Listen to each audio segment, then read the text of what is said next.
vois des gens prier dans les transports en commun. Elle se va là-bas, prier. Aujourd'hui, les gens, en fait, le problème, c'est quoi? Regardez, on va discuter d'un problème qui arrive beaucoup dans la communauté. Le problème dans la communauté, c'est que on n'arrive pas à comprendre que les dérogations, elles sont limitées au contexte pour lequel elles sont. On est un peu dans cette mentalité on donne la main et on prend le bras. La dérogation, lorsqu'elle nous sert, elle nous sert pour un contexte limité. La dérogation, c'est une excuse. Vous voyez ? C'est une excuse. Ça veut dire que ce n'est pas comme si... Imaginez, par exemple, vous avez un RTT au travail, vous avez un arrêt maladie, et l'arrêt maladie, il est de 3 jours. Et vous en prenez 50. Est-ce que ça va être autorisé? Vous allez dire, ouais, j'étais en arrêt maladie. Ouais, t'étais en arrêt maladie 3 jours, mais pas 50. Vous voyez, c'est une image rapprochée pour vous dire que on a une règle en islam qui est al-rukhsatu la tata'adda mahallaha. La rukhsa, la dérogation, elle ne dépasse pas son contexte. Elle ne dépasse pas son contexte. À partir du moment où la rukhsa, elle est dans un contexte, elle doit s'appliquer dans son contexte. Ça, c'est encore si on dit qu'il y a une rukhsa, si on dit qu'il y a une dérogation. Donc déjà, le fait de prier assis, vous avez entendu ce qu'il y a, on ne peut pas prier assis tant qu'on n'a pas l'incapacité totale de s'asseoir, de se tenir debout, pardon.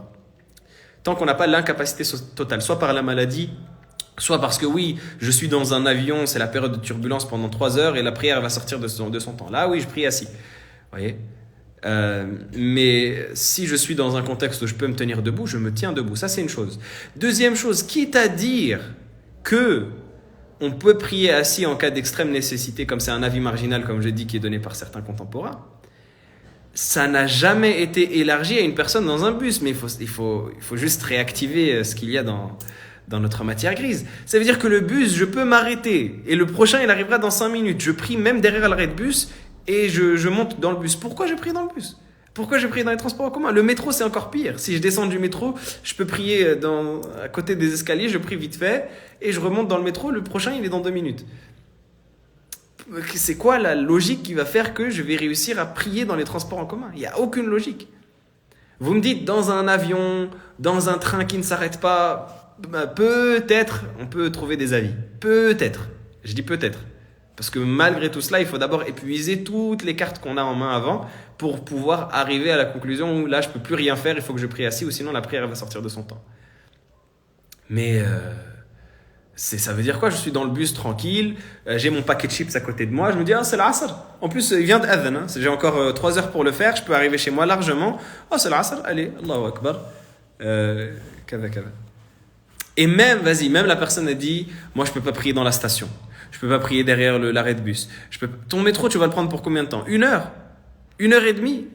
Sauf si vraiment tu as laissé la prière à la fin de son temps. Et là, c'est toi qui es à blâmer parce qu'il fallait prier au début du temps. Si tu savais que tu allais dans une situation où tu ne pouvais pas prier, où tu ne pourrais pas prier. Mais même, allez, 1 heure et demie, maximum. 1 heure et demie sans t'arrêter, déjà pour moi, c'est inconcevable. Parce que bon, oui, effectivement, le RER, etc., on peut... Mais il y a souvent des changements, il y a souvent des arrêts, il y a souvent des pauses. Mais imaginons, allez, c'est une ligne directe, ça s'arrête pas pendant 1 heure. Et c'est blindé, il est 18h, c'est blindé, le Maghrib il va sortir de son temps. Subhanallah, il y a la prière avant, il y a la prière, vous voyez, et même quitte à rentrer chez toi un peu plus tard, quitte à prendre celui qui arrive après, oui, le prochain train il arrive que dans 1 demi-heure. C'est pas grave, attends 1 demi-heure, c'est mieux de prier sur le quai et d'avoir la prière à son temps. Et d'arriver chez toi 1 demi-heure en retard, que de rater toutes les prières et d'arriver chez toi, ou de prier assis dans ta place, assis, ni debout, ni en face de la qibla, ni...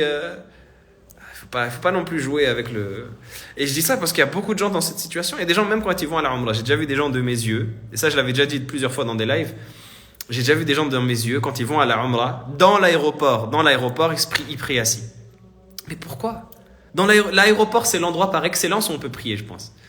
J'ai jamais eu de problème à prier dans un aéroport, peu importe la situation dans laquelle j'étais, peu importe le terminal que j'ai pris, peu importe. Tu prends un coin, tu pries tranquillement, il n'y a personne qui va te déranger. Jamais personne n'est venu me voir en me disant monsieur, de toute manière, ils ne peuvent rien dire. Et même s'il vient te voir, tu termines ta prière jusqu'à ce que... Mais subhanallah, l'aéroport, pour partir à la Umrah, l'adhan, je regardais à ma montre, l'adhan il venait de rentrer. Il vient d'avoir la notification sur son téléphone. Il est assis, le hajj miskin, Allahu Akbar, comme ça. Et après, pour aller prendre les M&M's au distributeur, il se lève. Il se lève pour aller prendre les M&M's, mais par contre, pour salat, il prie assis. Non, il faut pas s'amuser avec le din. Il y a quand même des limites à respecter. Le din est sacré sur beaucoup de choses. Il ne faut pas s'amuser avec les limites d'Allah subhanahu wa ta'ala. Quand on a une rukhsa, quand on a une dérogation, si elle est précise et qu'elle est fixe, il faut l'appliquer sur le contexte dans lequel elle s'applique, c'est tout. Il ne faut pas la dépasser, il ne faut pas l'élargir. Oui, mais sur un bateau, c'est pas évident. Pourquoi c'est pas évident? Non, pareil, tous les bateaux que j'ai pris dans ma vie, j'ai pu prier sans aucun problème, que ce soit quand j'avais des cabines, que ce soit sur le pont, que ce soit peu importe. Et souvent, il y a des prières, il y a des salles de prière, souvent.